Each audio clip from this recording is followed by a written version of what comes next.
존경하는 국민 여러분, 대한민국의 자유민주주의와 헌정 질서를 지키려 했던 것입니다. 여러분 안녕하십니까? 오늘도 대통령에게 사과와 반성의 태도는 없었고 적반하장으로 국민 대다수를 적으로 돌리는 적개심만 가득했습니다. 윤석열 대통령이 오늘 12.3 내란 사태와 관련해 네 번째 대국민 담화를 발표했는데요. 윤 대통령은 무려 29분의 시간을 괴물, 광란의 칼춤, 나라를 부순다는 거친 언어로 가득 채웠습니다. 게다가 법적, 정치적 책임을 지겠다던 지난 담화 내용은 어디 갔는지 마지막 순간까지 싸우겠다는 발언까지 서슴지 않았습니다. 첫 소식 구승은 기자가 보도합니다. 윤석열 대통령이 닷새 만에 또 대국민 담화를 발표했습니다. 단 2분에 그쳤던 지난 담화와 달리 이번엔 29분짜리 녹화 방송이었습니다. 도대체 2시간짜리 내란이라는 것이 있습니까? 잠깐 경고를 하기 위해 비상계엄을 선포한 것이고 모든 것은 합법이라고 주장했습니다. 말은 장황했고 목소리는 컸습니다. 그리고 표현은 거칠었습니다. 야당을 향해 반국가적 패악이다. 자신을 자리에서 내려오라는 목소리는 광란의 칼춤이라고 했습니다. 지금 여기저기서 광란의 칼춤을 추는 사람들은 나라가 이 상태에 오기까지 어디서 도대체 무엇을 했습니까? 국회를 범죄자 집단, 반국가 세력이라고 표현하며 노골적인 적대감을 숨기지 않았습니다. 자유민주주의 헌정 질서를 파괴하는 괴물이 된 것입니다. 국정을 당에 일임한다는 2분짜리 담화와는 180도 달랐습니다. 저의 임기를 포함하여 앞으로의 전국 안정 방안은 우리 당에 일임하겠습니다. 지금 야당은 저를 중범죄자로 몰면서 당장 대통령직에서 끌어내리려 하고 있습니다. 윤 대통령은 자신을 향한 강제 수사를 의식한 듯 담화 내내 해명으로 일관했습니다.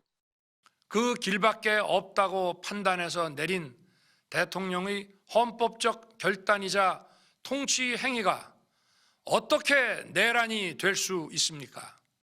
잘못은 없다. 모든 게 야당 탓이다. 끝까지 간다. 이렇게 목소리를 높인 윤 대통령이 사과라는 말을 쓴 건 담화 말미 단 한 번에 불과했습니다. MBC 뉴스 구승입니다. 정신 이상자나 할 얘기다. 중대범죄 피의자의 변론이다. 윤석열 대통령의 담화 녹화 영상이 공개된 직후부터 야권에선 하루 종일 강한 비판이 쏟아졌습니다. 오전 시간 말을 아끼던 더불어민주당 이재명 대표도 많은 국민들을 참담하게 만든 담화라는 입장을 밝혔습니다. 정상빈 기자가 보도합니다. 비상계엄 선포 이후로 야당의 폭주를 또다시 들고 나온 윤석열 대통령의 담화 직후 더불어민주당 이재명 대표는 일단 말을 아꼈습니다. 네, 보긴 했는데 좀 이따가 저희가 회의를 하고 말씀을 드리겠습니다. 잠시 뒤 의견을 정리한 듯 국민을 참담하게 만들었다며 작심 비판을 쏟아냈습니다. 대통령에 대한 탄핵, 직무정지는 정쟁이 아니라 국가와 국민의 생명 안전을 위해서 반드시 필요하다는 것을 본인이 직접 증명한 것입니다. 윤 대통령이 탄핵을 염두에 두고 극우의 소유를 선동하고 관련자들에게 증거를 인멸하라고 공개 지령을 내렸다며 소속 의원 전원 명의로 윤 대통령을 즉각 구속하라는 결의문도 발표했습니다.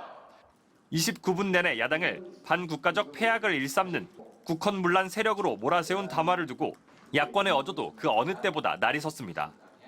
소위 아스팔트 극우, 중국, 북한과 연계된 부정선거론에 심취해 있는 그 사람들을 선동하는 겁니다.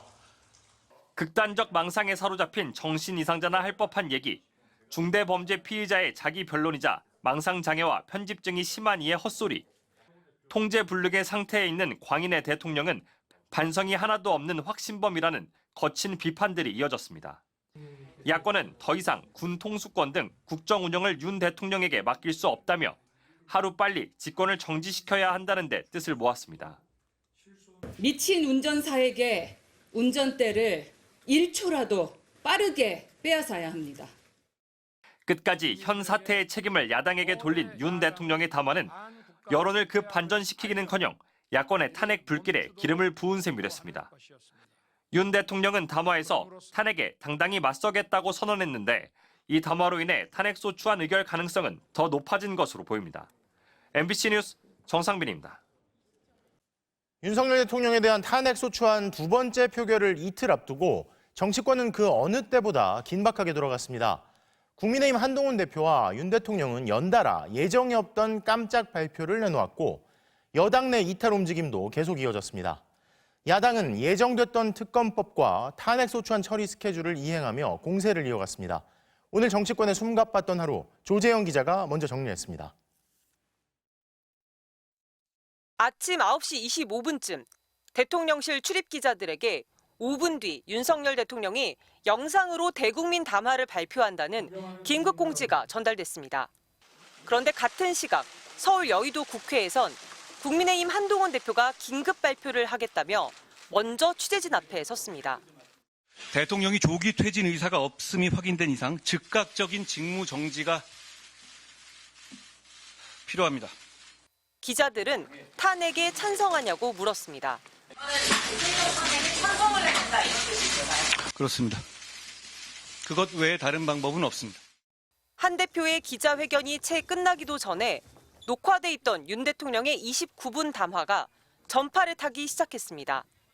야당을 향해 거친 분노의 언어를 쏟아내며 비상계엄은 정당했다고 항변했습니다. 질서 유지를 위해 소수의 병력을 잠시 투입한 것이 폭동이란 말입니까? 사태 수습을 위해 어색한 공조를 폈던 윤 대통령과 한 대표가 다시 정면 충돌하며 여당은 극심한 혼란으로 빠져들었습니다. 사실상 내란을 자백하는 취지의 내용이었습니다. 탄핵 소추안 표결을 지휘할 원내 사령탑으로는 핵심 친윤 권성동 의원을 내세웠고 권 신임 원내대표의 취임 일성은 여전히 당론은 탄핵 반대라는 것이었습니다. 현재로서는 탄핵 반대가 당론이고 3분의 2 이상이 찬성을 해야 당론을 변경할 수 있습니다. 이에 맞서기라도 하듯 친한계 지도부가 잇따라 탄핵 찬성 공개 입장을 밝히면서 여당 내 이탈표는 7표까지 늘었습니다. 국회는 더불어민주당 등 야권이 주도한 내란 특검법과 김건희 여사 특검법, 비상계엄 사태의 책임을 묻기 위한 박성재 법무장관과 조지호 경찰청장의 탄핵 소추안을 차례로 의결했습니다. 모두 국민의힘은 당론으로 반대했지만 많게는 10표 이상 이탈표가 나왔습니다. 14일 윤 대통령의 2차 탄핵 소추안 표결은 이제 이틀 앞으로 다가왔습니다. MBC 뉴스 조재영입니다. 이런 가운데 내란 세력이 일찌감치 방송과 인터넷 통제 방안까지 미리 준비하고 있었던 움직임이 확인됐습니다. 국방부가 올해 4월과 6월 전시대응 관계기관 회의에 방송통신심의위원회를 불러 회의를 한 사실이 MBC 취재 결과 확인됐는데요. 방심위는 이 자리에서 비상사태 발령 시 전시방송 특별지침에 따라 방송사의 직원을 파견하는 방안을 보고했습니다. 이지은 기자가 단독 취재했습니다. 지난 4월 18일과 6월 21일 서울 용산 국방부 청사에서 국방부가 주관한 관계기관 회의가 잇따라 열렸습니다. MBC가 입수한 국방부 공문입니다. 위기 시와 전시 허위 정보, 유언 비어와 가짜 뉴스 등에 대응하기 위한 협조회의 개최라고 되어 있습니다. 국정원과 법무부, 행안부와 경찰청은 물론 합참과 방첩사령부 등 군부대까지 참석 대상으로 통보했습니다.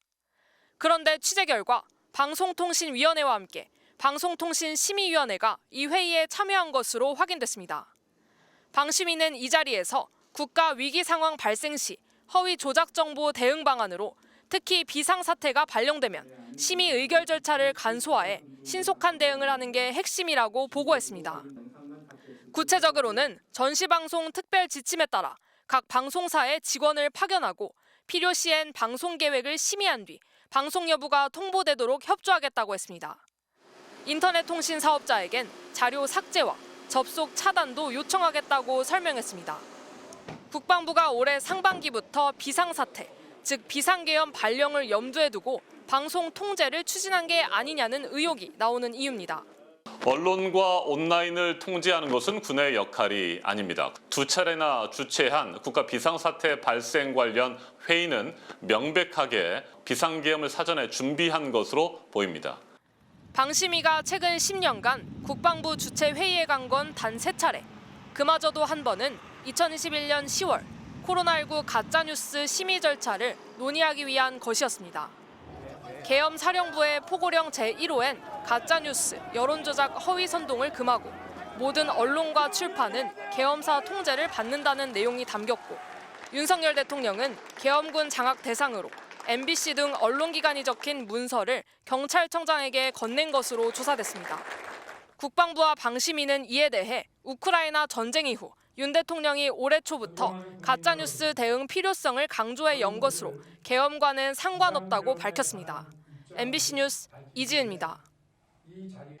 미국의 심각한 우려 표명이 이어지는 데 이어 내란죄 피의자 대통령이 외교 관계를 전방위적으로 손상시키고 있습니다. 윤 대통령은 오늘 담화에서 야당이 간첩법 개정을 가로막고 있다며 중국인 사례를 언급했죠. 계엄 발령에 대해 변명하면서 난데없이 중국 문제를 연달아 언급한 건데 그동안 내란 사태에 대해 언급이 없던 중국 정부조차 발끈하며 강하게 반발했습니다. 베이징 이필희 특파원이 보도합니다. 한국 측의 언급에 깊은 놀라움과 불만을 느낀다. 윤석열 대통령의 오늘 담화에 중국 정부가 내놓은 반응입니다. 중국 정부는 그동안 윤석열 대통령의 계엄 선포 등에 한국의 내정에 대해선 논평하지 않겠다는 입장을 유지해왔습니다. 그랬던 중국 정부가 오늘은 불편한 감정을 그대로 드러낸 겁니다.